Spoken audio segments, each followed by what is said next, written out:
Buenas tardes, nuestro grupo está conformado por Samantha Alfonso, Miguel Beltrán y quienes habla Natalia Valero.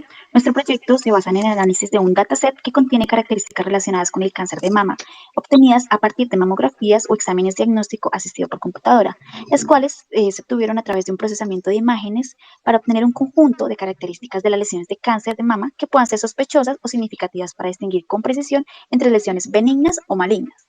El objetivo del proyecto es realizar un modelo para predecir si el tipo de cáncer de mama es maligno o benigno. En esta primera etapa desarrollaremos todo lo visto en el módulo 1. Los beneficiarios son los investigadores en oncología, toda la comunidad científica, pero principalmente las mujeres que se verán beneficiadas por un diagnóstico temprano. Se ha visto que el cáncer de mama es la principal causa de muerte en mujeres colombianas y una reducción temprana, una detección temprana puede reducir la mortalidad en un 25%. Este dataset fue tomado de Kaggle, de Breast Cancer Wisconsin, y se desarrolló una metodología basada en CRISPR-TM. Para objetivos de este video, estamos mostrando un script mucho más corto. En el análisis exploratorio de los datos, cargamos los datos a través de la librería Pandas y notamos que las variables tienen tres categorías: la media de los datos, el error estándar de las mediciones y el peor de los datos. Allí tenemos características que nos indican la geometría del tumor, como el radio, el perímetro y el área, y otras características como la textura, la suavidad y la concavidad de los elementos. Tenemos un dataset de 569 pacientes con 32 características que ya mencionamos. En el análisis hicimos un análisis descriptivo previo, donde incluye la media, la desviación estándar, entre otras medidas estadísticas, y luego observamos las distribuciones a través de los histogramas. Hicimos pruebas de normalidad con los gráficos QQ y lo que es la prueba de Kolmogorov, y pues como resultado vimos que nos sigue una distribución normal este tipo de datos. Finalmente, pues a través de los diagramas de caja observamos la diferencia entre benigno y maligno, y también observamos comportamientos parecidos, por ejemplo, entre las medias y el peor de los datos. Finalmente, encontramos una variable categórica que nos indica si es benigno o maligno, y aquí podemos ver la relación entre la cantidad de pacientes benignos y malignos presentes en el dataset. Para la fase 3, limpieza de los datos, determinamos si teníamos valores faltantes o valores duplicados. No encontramos estos en nuestra base de datos, pero sí valores atípicos. Fue un reto determinar si los excluíamos o no, dado la naturaleza de nuestro análisis. La metodología para realizar este análisis fue mediante el rango intercuartílico y analizar para cada paciente si había más de una variable con datos atípicos.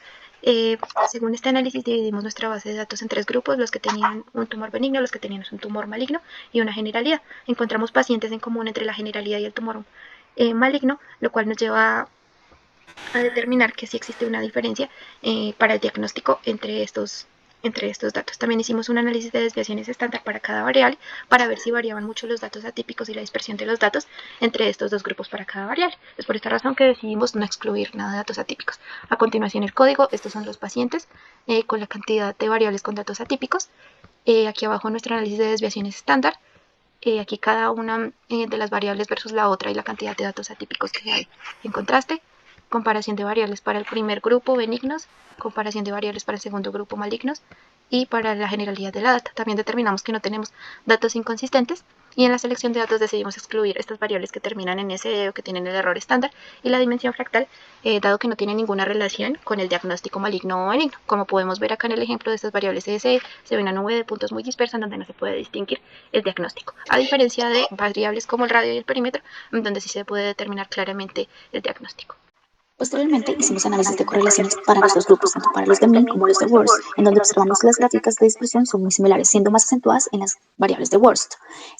Adicionalmente, hicimos un mapa de calor en donde llamamos los puntajes de correlación, donde fueron significativas las variables geométricas y las variables de concavidad.